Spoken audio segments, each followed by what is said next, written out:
sharing is caring here on USAFL.com, and the two gentlemen to my left are members of the yellow and black, even though one of them is retired, Daniel Jackson, of course, who we interviewed down in Florida with the Canadian national team, and Ben Griffiths, who is currently playing for the Tigers. Gentlemen, Dan, of course, we'll begin with you since you're holding the mic. This is your first nationals, yes? And what have you thought so far? Yeah, well, I've actually ticked two of my bucket list items. One is, of course, to get involved in a USAFL Nationals. I've always heard that it's a great event. And secondly, I've always wanted to come to Austin. So I was glad the event was here this year because I've heard it's a fantastic city. So Ben and I will be hopefully helping and contributing as much as we can and having a bit of influence with the on-field and staying out of trouble off-field. But either way, I know it's going to be a great weekand. Well, I was on 6th Street last night, and I could see that's pretty difficult. Talk about you guys, you guys, and Ben, I'll ask this of you. How was the players' clinic that you had today? What was that like? Yeah, it was really good. We got down there and took a little bit of a training session, and some of the skills of the guys and girls there were really good. It's probably exceeded my expectations. To be honest, coming into this, I was a little bit naive to how much work and development has gone into the skills and just getting this sort of off the ground. So to see it firsthand and be involved and help out was really good to see. Does it surprise you that there's this big footy culture so far away from Australia? Oh yeah, well I was definitely surprised today.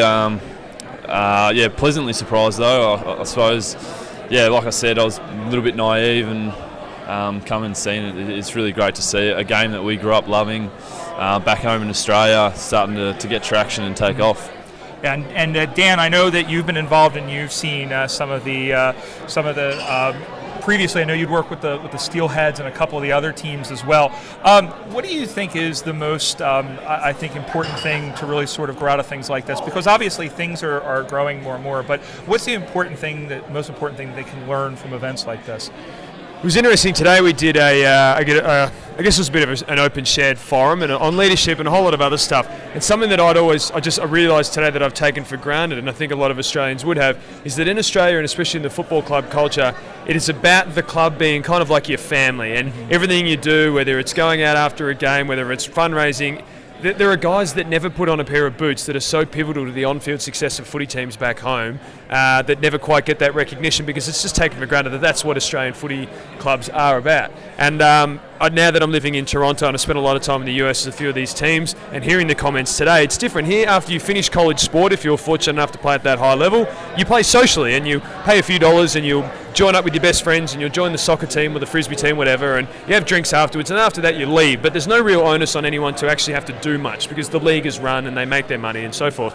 But it was really interesting and I guess motivating to hear about the Americans who have gone to Australia to play and been involved in those footy club cultures, coming back and instilling some of that into their clubs here. The Portland Steelheads, for example, one of those clubs. I know there are a handful of others, and starting to bring an Australian sort of vibe and culture to America and seeing how much the Americans love that. They love that family vibe. I mean, Americans are some of the most hospitable people in the world. Everyone last night was making sure we're having a good time buying us beers and stuff. But in the footy club, they're all taking all those little extra steps off the field to make sure their footy clubs are successful off the field and on the field. And I think the more that is pushed through to the different teams, the more you'll get buy-in from Americans around there who want to join a really competitive sport, but also something where you can make friends, you can get fit, you can do all these other great things, the stuff that we take for granted. Right. So I was excited about that. Awesome. And Ben, now since you're still in the AFL, and this, of course, you've seen Jason Holmes come from, and of course previously Mike Pike, who just retired. These are guys that have not come from a footy background, and not even necessarily, it's not even like these folks here have been playing for several years, but who have come up from, just basically plucked because they're athletes and make the conversion. What's the feeling like that in Australia? Because there's really sort of, I wouldn't say a stigma, but there's this sort of, I guess, head scratching of just throwing athletes into the game versus, maybe folks that have brought up, not necessarily like Australia, because I know you guys have been playing the game since you were little, but, guys who really haven't grown up with the game coming in versus maybe this sort of club atmosphere growing players. Oh, I suppose it's always going to be like up for discussion, like what teams do and whether they draft players who are natural footballers or purely based off raw athletic potential. And I suppose the amount of athletes coming out of college who sort of, when they finish, they don't have anything to fall back on. So I reckon the AFL's just identified it as a, I suppose, untapped potential of pure athleticism.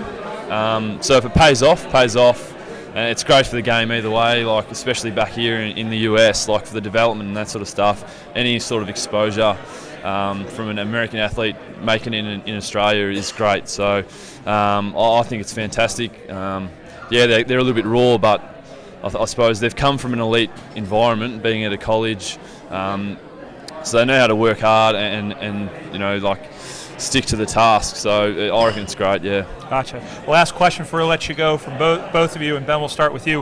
Which team? I know you've gotten a chance to meet some of the teams and seen some of the teams. Which team are you looking forward to most this season? I'm gonna say the Squids because they're the Squids. I like the name, and they seem like they got around us, and they seem like a really good bunch of fellas, as is everyone here, to be honest. Awesome. Dan? Yeah, I don't know if I can pick a side. I've got a few favourites in each. There's a bunch of Canadians here who are playing. The girls and guys are mixed up with Minnesota and anyway, there's a few mixed there, so I always have a fond affection for that. The Fighting Squids, they are a hell of a lot of fun, more so again off the field than on the field, but the few old Aussies, they can get a good kick. But the Portland Steelheads, they were the first USAFL side I had contact with, and they've been working really hard. I sat in a planning meeting of theirs last year, and they have some really strong visions, and they want to be a successful side on the field. So I'm hoping they get a few wins. And I like them too in Division 3. Well, boys, thank you so much for taking time to talk with us, and thank you for coming over and doing everything with us. Of course, you're coaching the college game tomorrow, and sticking around doing all that. I know you're looking forward to that. Yes. No, well, we've got a team each, so we're going to have a good bet on whose team wins. Yeah, exactly. I think the guy who played or currently plays for a Richmond Tigers team will win. He's also the better player. That's fine. We'll see. We'll see. Dan Jackson, Ben Griffiths, thank you so much for joining us, and best of luck with everything you guys do, and go the Tigers. Thanks for having us. Cheers.